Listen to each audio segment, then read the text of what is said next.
समूह साध संगत जी को मेरी ओर से प्यार भरी राधा स्वामी जी। साध संगत जी, आज की ये साखी अम्बाला में रहने वाले एक सत्संगी परिवार की साखी है। जब एक बार बाबा जी ने इस परिवार के एक सदस्य को, जो कि सेवादार था, उसको धक्का मार दिया था। आज की इस साखी में आप जानोगे कि बाबा जी ने क्यों अपने सेवादार को धक्का मार दिया। बाबा जी ने आज तक किसी से ऊंची आवाज़ में बात तक नहीं की, लेकिन ये वजह जानकर आप हैरान रह जाएंगे कि बाबा जी ने ऐसा क्यों किया। चलिए बाबा जी की ये प्यारी सी साखी शुरू करते हैं। साध संगत जी एक सत्संगी परिवार था जो कि अम्बाला में रहता था, और ये परिवार डेरे में और अपने शहर के सत्संग घर में अक्सर जाया करता था और वहाँ सेवा भी बहुत किया करते थे। इस परिवार का एक बेटा था जो कि उस समय कॉलेज में पढ़ाई किया करता था। ये लड़का गलत संगत में पढ़ता जा रहा था और इसके संगी साथी भी गलत किस्म के लड़के थे। साथ संगत जी वो कहते हैं ना, जैसी संगत वैसी रंगत, और जवानी के इस पड़ाव में तो वैसे भी संगत का बहुत जल्दी असर होता है। और इस उम्र में अक्सर बच्चे जितना दोस्तों के करीब रहते हैं उतना अपने माँ बाप के करीब भी नहीं रहते। हर बात दोस्तों से शेयर करते हैं, तो इस लड़के की संगत गलत थी जिसका इस पर भी प्रभाव पड़ रहा था। एक सत्संगी परिवार से होने के बावजूद ये लड़का गलत आदतें सीख रहा था। एक बार इसके कॉलेज के दोस्तों ने ऋषिकेश घूमने का प्रोग्राम बनाया और इस लड़के से भी पूछा कि हम सब मेरे पापा की कार लेकर ऋषिकेश घूमने जा रहे हैं, तू भी हमारे साथ चल। तो ये लड़का कहने लगा कि मैं अपने पापा से पूछ लेता हूँ और उसके बाद मैं भी चलूँगा। तो घर पहुंचकर वो अपने पिता से बात करता है, तो उसके पिता कहते हैं कि बेटा तुझे तो पता है कि हमने सहारनपुर सत्संग घर सेवा पर जाना है। तो लड़का जिद करने लगा कि सहारनपुर ऋषिकेश के रास्ते में ही पड़ता है, मैं वापसी में वही उतर जाऊंगा और वहाँ से सेवा करके आपके साथ ही घर वापस लौट आऊँगा। तो ये सुझाव इसके पिता मान जाते हैं। ये सुनकर लड़का खुश हो जाता है और अगले दिन अपने दोस्तों को बताता है कि मैं भी आपके साथ चलूँगा। लड़का घूमने जाने के लिए अपनी पूरी तैयारी कर लेता है और जिस दिन इसने अपने दोस्तों के साथ जाना होता है उस दिन से एक दिन पहले लड़के के पिता की तबीयत खराब हो जाती है और उसको अस्पताल भर्ती करवाना पड़ता है, जिस वजह से लड़के का ऋषिकेश जाना कैंसिल हो जाता है।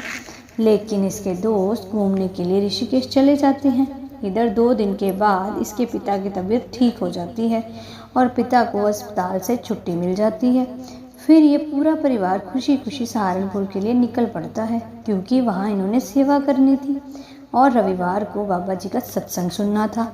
और जब ये परिवार सत्संग पर पहुँचता है तो वहाँ इनकी सेवा लगा दी जाती है और इस लड़के की सेवा बहुत दूर अलग से गेट पर लगा दी जाती है।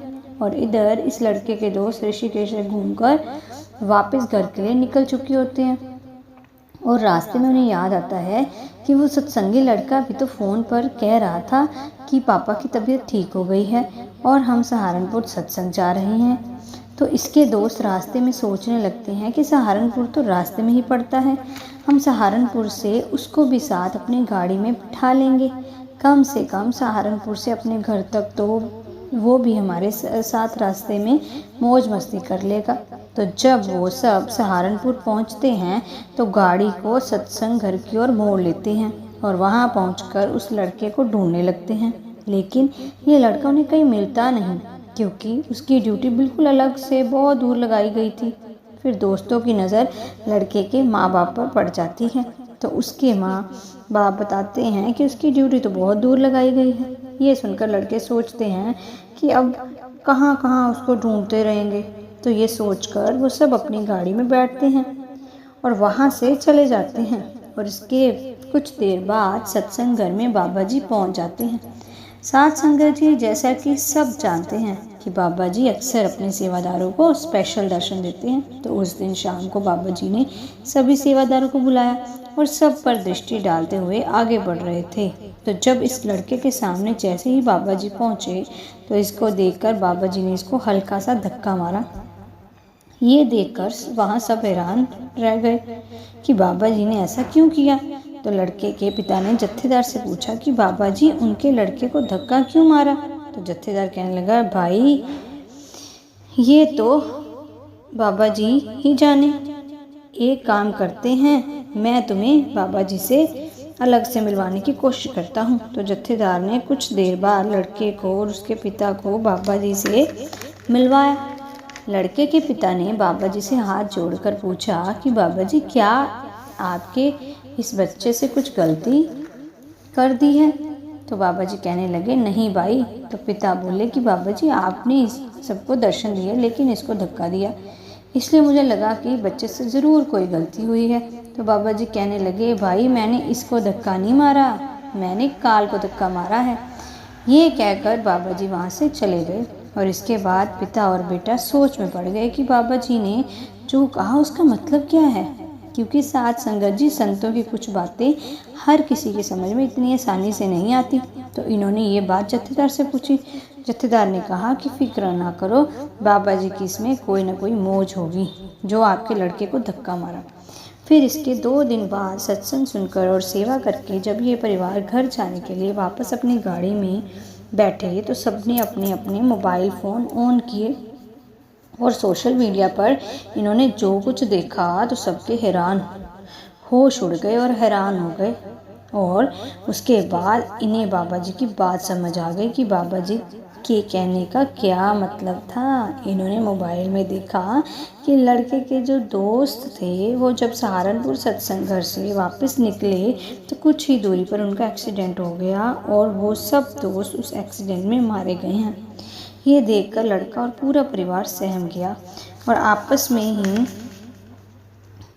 बातें करने लगा कि ये पूरा का पूरा खेल हमारे सतगुरु ने ही रचा था कि हमारा लड़का ऋषिकेश न जा सके। इसके ऋषिकेश जाने से ठीक 1 दिन पहले मेरी तबीयत का अचानक ख़राब होना और इसका ऋषिकेश जाना कैंसिल होना, सत्संग घर में लड़के की ड्यूटी इतनी दूर लगाए जाना कि इसके दोस्त इस तक पहुंच ही न सके।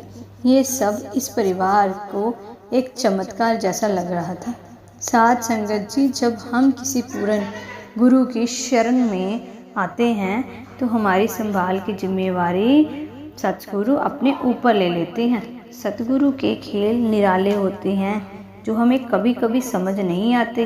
हम तो बस सतगुरु के हुक्म में रहकर चलना चाहिए और सतगुरु पर पूरा विश्वास करना चाहिए।